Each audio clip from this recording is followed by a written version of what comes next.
Welcome to Aaradhana Kitchen. இதுவரைக்கும் இந்த சேனலை சப்ஸ்கிரைப் பண்ணாதவங்க சப்ஸ்கிரைப் பண்ணுங்க. கூடவே பக்கத்துல இருக்கிற பெல் பட்டனை கிளிக் பண்ணுங்க.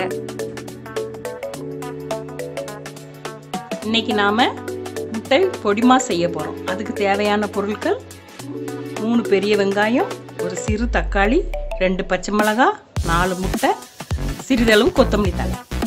வாங்க பார்க்கலாம். ஃபர்ஸ்ட் ஆயில் விட்டுக்கலாம். ஆயில் சூடாயிடுச்சு. சிறிது சோம்பு,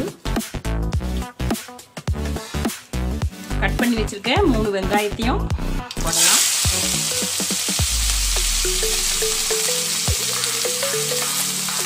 இதில் சிறிய வெங்காயம் போட்டாலும் டேஸ்டாக இருக்கும். எப்போதுமே பொடி மாசுக்கு சின்ன வெங்காயமும் போடலாம், பெரிய வெங்காயமும் போடலாம்.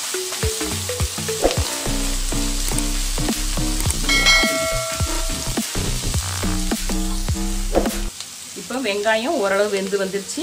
ஒரு சிறிய தக்காளி இதை மாதிரி கட் பண்ணி வச்சுக்கணும்.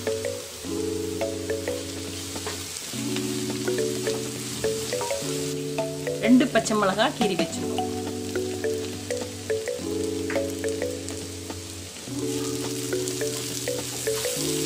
இப்போ வெங்காயம் நல்லா வெந்து வந்துருச்சு. இப்போ 4 முட்டையை இந்த கிண்ணத்தில் உடச்சி ஊற்றிருக்கோம். இப்போ அதை ஊற்றணும்.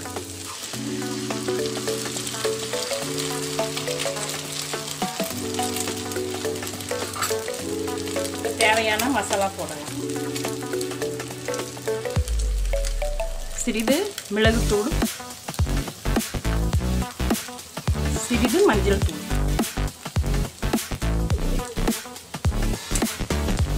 ஜீரகத்தூள் சிறிது,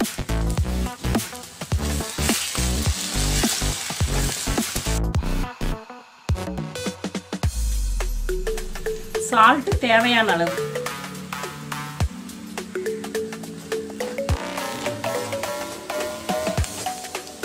கொத்தமல்லி தழை சிறிது,